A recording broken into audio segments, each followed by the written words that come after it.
With the end of the Big Ten schedule quickly approaching, I decided to make a video all about it to perfectly bookend my Week 1 recap, all centered around the Big Ten. Also, go check out that video if you haven't already. Also, if you want to hear more about other conferences, check out the 3 videos I've made about the ACC in my ACC week, along with my other content on the channel where I talk about Oklahoma State and other teams like that. But back to the Big Ten. We all know the roller coaster this conference has been, and yes, I know the schedule is not over yet. Nebraska and Iowa still need to battle it out this upcoming weekend, and there's a few more duels sprinkled in there into the final stretch of the dual season, but I thought this would be a perfect time to highlight another amazing dual schedule by the Big Ten, full of upsets, dramatics, and of course, amazing wrestling. Now, of course, I cannot talk about everything, but I promise to talk about every team at least once, and to talk about someone from each weight class at least once as well, without going too far in a tangent or making this video way too long. Don't worry, there's plenty of content coming, with conference week being less than a month away. Let's go, everybody!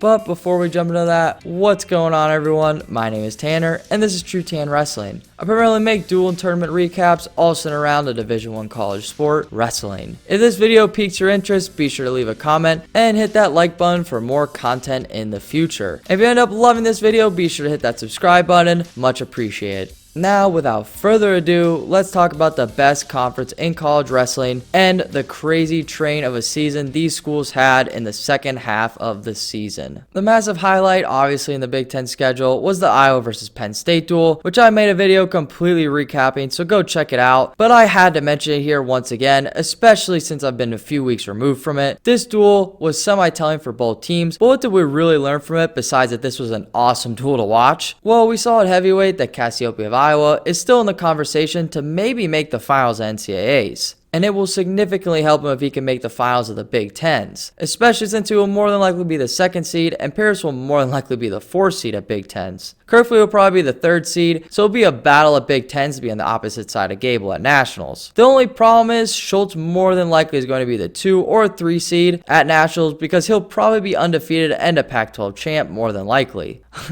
Oh boy, I'm already on a tangent talking about NCAA scene at heavyweight and Pac-12s. Oh boy, here we go, everybody.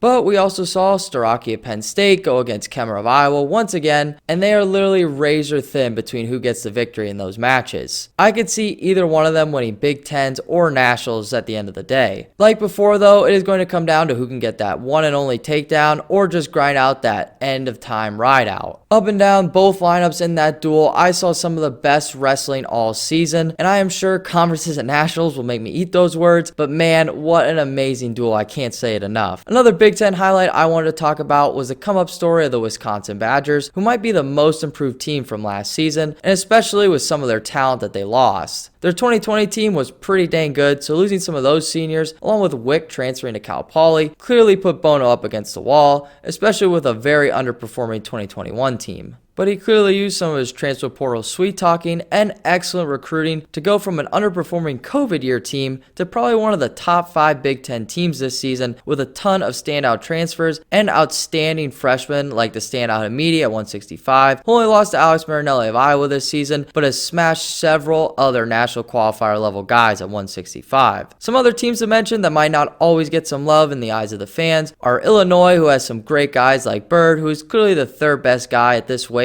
in the Big Ten. He looks so strong at 133, and I could see his DeSanto match coming down to the wire very similar to last season. Dylan Duncan also made his return super late this season and looks alright for the most part, even after his Zargo Wisconsin loss. But this is a guy who has proven he can All-American, so maybe he's just still getting his footing back, and he still has some time to improve. Indiana is another team to talk about, and they might not be the strongest team in the Big Ten, but they have some guys like Washington who looks solid at 184, and clearly he's wrestling better on full feed. There's also Brock Hudkins, who has lost some matches at 133, but he looks like a huge landmine for this Big Ten tournament coming up, and he is super solid on top. He's beat guys like Rayvon Foley at Michigan State, which is a solid win for him, and he's being top tier 133s all season. Finally, I want to mention Northwestern in this segment, who had an awesome duel that I talked about in my week 1 breakdown against Wisconsin. They took their slumps, but they've beaten teams like Maryland and state rival Illinois, so their studs like Deacon are stepping up when they need them. Deacon is once again a favorite to make the NCAA finals, and I hope for his sake he finally does it, because his regular season talents are always so great just for him to ever so slightly underperform in March. Northwestern also didn't wrestle much in the early part of the schedule, so it's nice to finally see them compete on a regular basis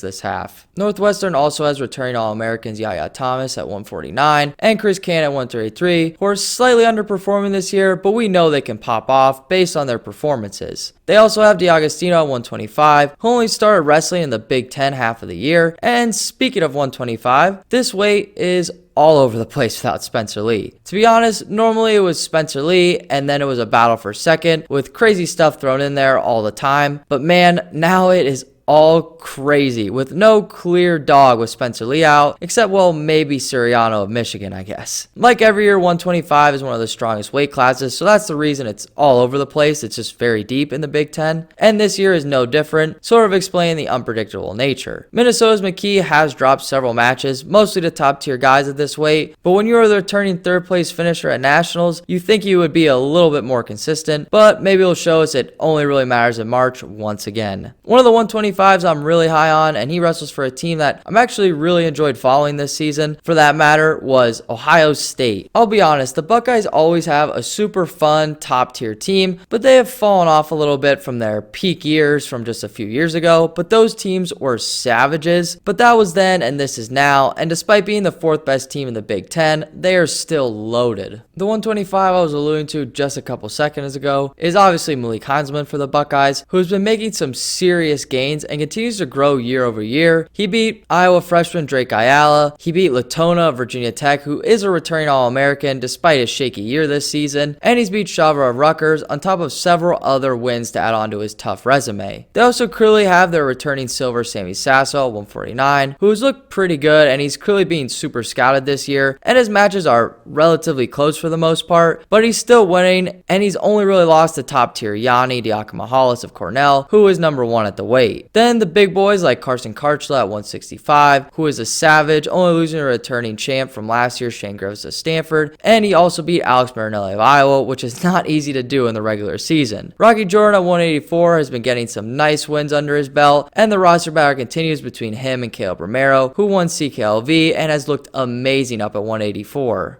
One of the guys Rocky Jordan actually beat was Poznanski, the returning 4th place All-American for Rutgers, who has looked pretty solid this year, only really dropping matches to top tier guys and maybe a few mid-tier guys. But honestly, Rutgers in general has looked super awesome this season as well. The Ohio State versus Rutgers match was really fun to watch, and Ohio State pulled up when they had to, barely avoiding the upset, taking out Rutgers. Gavin Hoffman, the 197 for Ohio State, has been improving over the season and has some awesome wins under his belt, so I think he will for sure be a national qualifier this season and maybe even sneak into the round of 16 or 12 for that matter for the Buckeyes, and in those rounds anything can happen. He beat Bolsack during the Rutgers duel, and if you have been following Jersey's team, he has been a stud for them as well, making some serious growth from his Clarion transfer. He won the Matman Open, beating returning runner-up Bonacorsi at Pitt. However, he's taking some super close losses to top tier guys like Caffey of Michigan State, Max Dean of Penn State, who is beating everyone basically right now except for, well, Cam Caffey, and he also dropped a close match to Bruckey of Michigan. Rutger also clearly has a Hodge leader in Sebastian Rivera, who is smashing through guys, but this is a great time to mention also that 141 is probably one of the toughest weights in the country, and especially in the Big Ten, but honestly, I think we all knew that coming into this. We have Rivera of Rutgers, who has taken out some of the best guys ever at 125 and 133, and then bumps up to 141 to become an All-American, and maybe he's slightly underperformed, but it clearly put a chip on his shoulder because he is coming for heads this season. We have Nick Lee of Penn State, the returning national champ who is undefeated on the year, and he looks as dominant as ever. He took out the returning runner-up from last year, the other front runner at this weight, Jay Ironman of Iowa, who's looking to bookend his career and win it all for the first time and being the only person ever to go 5-4-3-2-1 in place at NCAAs. These 3 horses are scary good, but the rest of the field isn't easy either. Miocic has dropped some questionable matches this season, but he is a several-time returning All-American at 133, athlete and an Olympian, so if he gets his folk style footing back, it's going to be really scary. There is also Chad Red of Nebraska, who's a 3-time All-American, looking to end his career on a 4th, and then there is also Dylan Duncan of Illinois, who I mentioned previously. But last but definitely not least, there is Berglund of Minnesota, who has lost some matches, don't get me wrong, but he is definitely battle tested and having himself a senior year, finally making it into the Minnesota lineup, and he's beating guys like top tier Micic of Michigan. Speaking of senior runs and the Gophers, we have Gable Steveson at heavyweight, who is for sure having himself a run at this Big Ten schedule, just totally crushing opponents. It's crazy to think that he's basically just calling it quits for wrestling at the end of this season, but yet it still seems like he's going full go, totally crushing everyone, like no one's touching him. He's easily the number 1 in the Hodge race, and I don't think anyone is touching him for the remainder of this season. He will for sure be missed throughout the Minnesota program, and of course on my TV. His rival Mason Parrish dropped his first non-Gable loss since his freshman year of the season to Greg Kirkfleet of Penn State. And speaking of Michigan, I hate to be negative during this video, but I think the ship has sailed on them winning it all, sadly. I made a whole video on how they could win it all, but unfortunately I don't see that happening anymore. I think Suriano at 125 has serious final points potential, which helps, but Ragusin at 133 is showing some serious bottom deficiencies, and he has dropped some widespread matches because of it, which is never good, but I think it will definitely be more productive than last year, and he has shown some signs of greatness all season. Micic obviously is underperforming a little than expected, so that really stinks for their point potential too. Storr finally made his return at 149 also, and he is knocking off some rust, dropping a few questionable matches here and there at opens and in duels. Cam Amin made his return a few weeks ago, and I'm guessing he was battling some sort of injury. He also dropped a match to Berge of Penn State, who also made his college return. Brookie at 197 also looks pretty solid this season, but he dropped a major upset to Maryland Smith, which honestly wasn't that crazy in my eyes. That guy's pretty solid. The 3 guys that I think are really leading the charge besides Nick Suriano for Michigan is clearly Miles Amin, who is a strong finalist prediction, but I would not count out Kakaisen of UNI or Trent Hidlay of NC State against him. But also there's 157 Will Lewan, who is looking great and looks like he's made some serious improvements from his years before. He beat guys like Robin Nebraska and Saldate Michigan State, who are both really solid wrestlers. There's also Logan Mass at 174, who recently beat Labriola Nebraska, which is a solid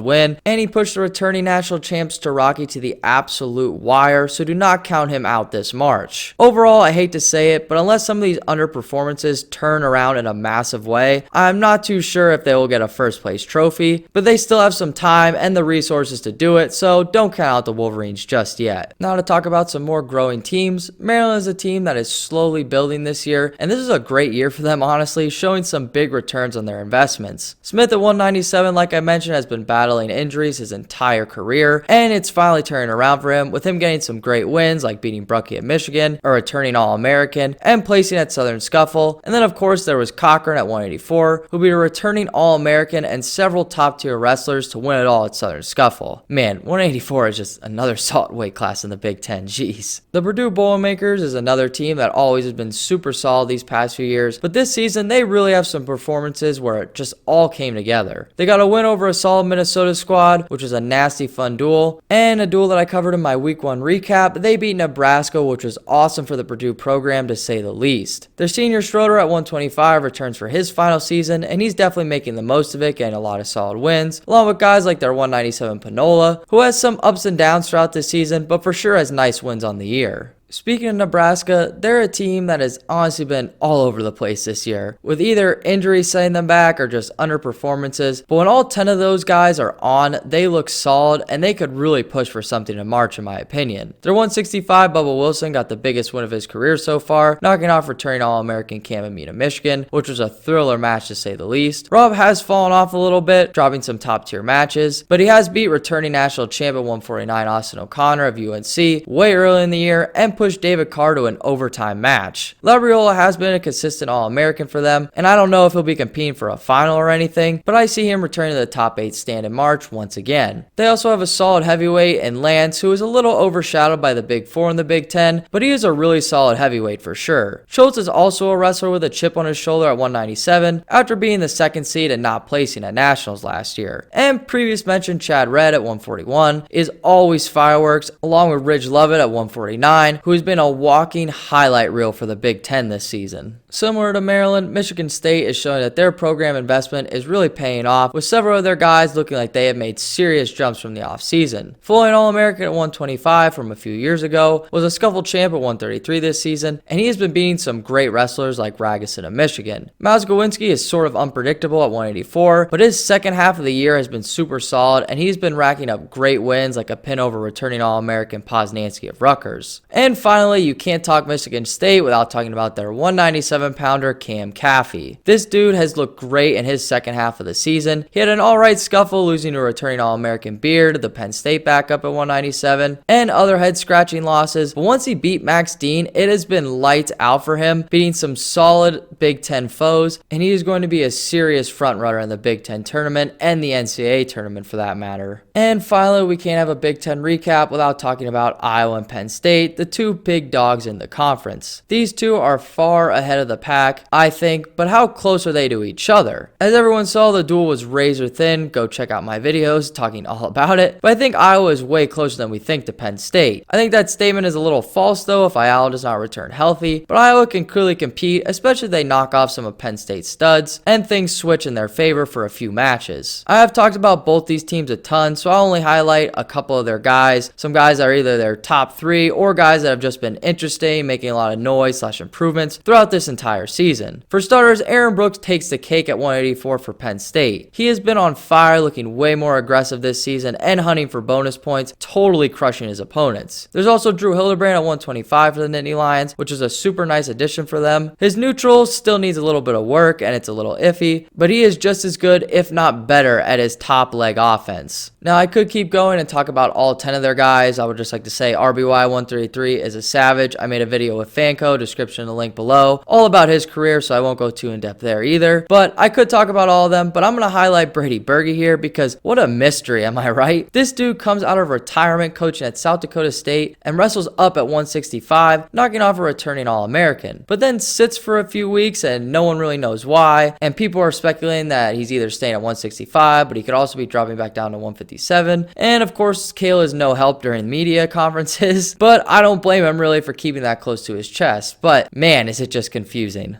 Iowa's Cassiopeia has been getting better and better, in my opinion, as the season goes on, as I mentioned way earlier in the video. Max Mirren I shout out in my Oklahoma State versus Iowa video, and he looks better than ever. Not winning super flashy, but he just wins, and I hope this year is finally the year it all comes together for him at Nationals, and he finally becomes an All-American. And then finally there is Michael Kemmer at 174. Despite his massive shoulder brace this season, this dude looks great, and he is just competing and crushing dudes at this weight class, and I am just so happy he's back for his final season. And then the absolute final thing to mention that you just can't forget to mention when you're recapping an entire duel schedule for the Big Ten is that Penn State was the outright Big Ten duel champions. And a couple of their final Big Ten duels definitely showed that they earned it. And even with a few of their guys out for Ohio State duel, I thought all their final matches were super entertaining and a massive gauntlet for the Nittany Lions to really prove that they are Big Ten champions. Well, on that note, I have successfully covered 10% of what happened in the Big Ten duel portion of the season.